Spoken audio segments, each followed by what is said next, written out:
Are real estate agents and brokers at risk of losing half or possibly even 3/4 of their commissions? Well, in a recent $1.8 billion verdict in the state of Missouri, the future is leaning this way. And to make matters worse, what if I told you commissions that you've already been paid as an agent could be reversed? Well, in this video, I'm going to cover this topic that's been buzzing the real estate world. Now, there's a major shift that's happening in the industry right now with a potential $100 billion nationally at stake. And this could be the nail in the coffin for how we have done traditional real estate transactions in the past. This change will impact millions of agents and thousands of brokers, and I am going to lay out the facts to help you navigate the future of real estate transactions. Now, before I do, don't forget to hit that like and subscribe button to stay informed. A simple click goes a long way for me, and I really appreciate your guys' support. Now, what's up with this verdict found against the NAR, and what is it all about? Well, a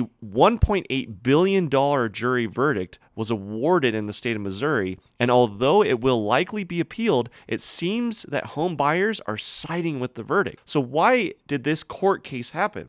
Well, the lawsuit against NAR and several major real estate brokerages was born out of a fundamental disagreement over how real estate commissions are structured in the United States. This case argued that commission rates in the U.S. real estate market have been too high and not competitive, very similar to a monopoly. But to put this in perspective, the real estate commissions in the U.S. often hover around 5 to 6% of home sale prices, which is notably higher than any other country in the entire world. Now, the case argues that this high rate is largely due to the way the NAR rules govern the market, or maybe more accurately, control and monopolize the market, allowing zero competition for lower commission options. Now, a key point of contention is the buyer-broker commission rule that the NRA enforces. Now, this rule mandates that the listing broker offers a commission to the buyer's broker. Now, this practice artificially inflates commission rates because it discourages price competition among buyer brokers. Essentially,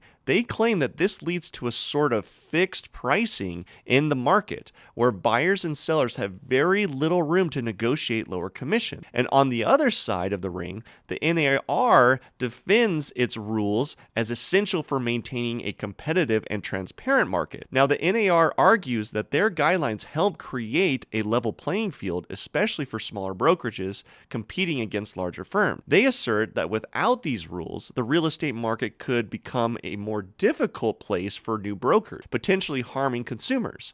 Now, the NAR also emphasizes that their rules facilitate efficient transactions and ensure that both buyers and seller agents are fairly compensated for their services. They argue that this system has worked for decades, providing stability and reliability in the real estate market. Okay, but what are some of the potential ripple effects that this could have on the market? Now, let's consider a real estate agent in this world. The verdict and rising interest rates have brewed a perfect storm. Home sales are dipping, and the traditional commission-based income model is under the microscope. A big question looms. Will agents see a drastic cut in earnings? Most likely. Now, agents might have to negotiate more of their commission. Plus, agents will have to be more accountable by justifying their commissions as well, so they'll have to enhance services that they offer, such as providing maybe more comprehensive market analysis or better property showcasing and offering personalized client services. Basically,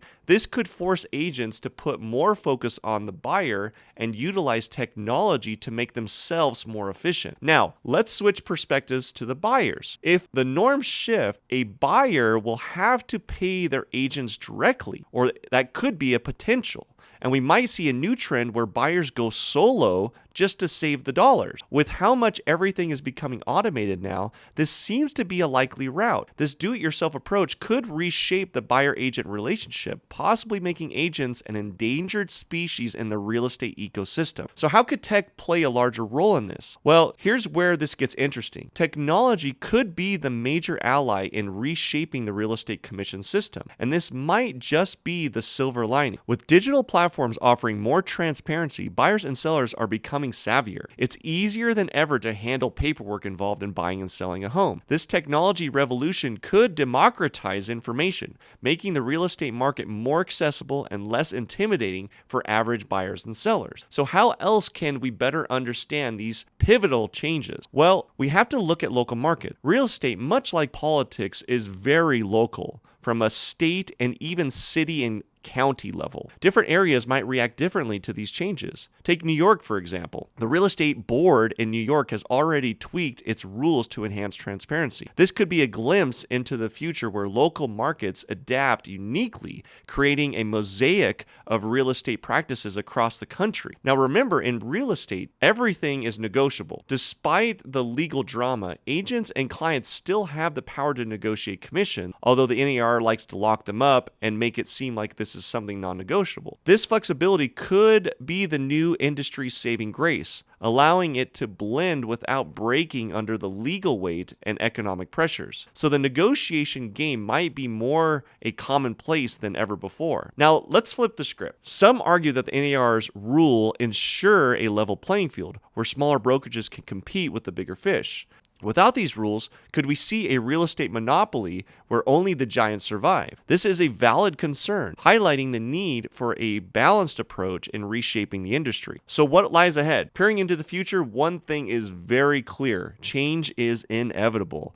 But with change comes opportunity. For agents, this could be a chance to innovate and redefine their role. For buyers and sellers, this is an opportunity to engage with the market in a new and more empowered way. So wrapping things up, this is good news for buyers and sellers, probably bad news for agents and brokers. And this might even be the fuel needed for companies like Homey to take off. So from legal battles to technological advancements, the industry is definitely at a crossroads. Whether you're an agent, buyer, seller, it just doesn't matter. These changes are going to affect us all. So what's your take on this real estate revolution? Are we heading towards more transparency and a more equitable market? The debate is open. So thanks for watching. If you gained value from this analysis, please like and subscribe. Until next time, stay informed and navigate these shifting financial tides with confidence, guys. Thanks.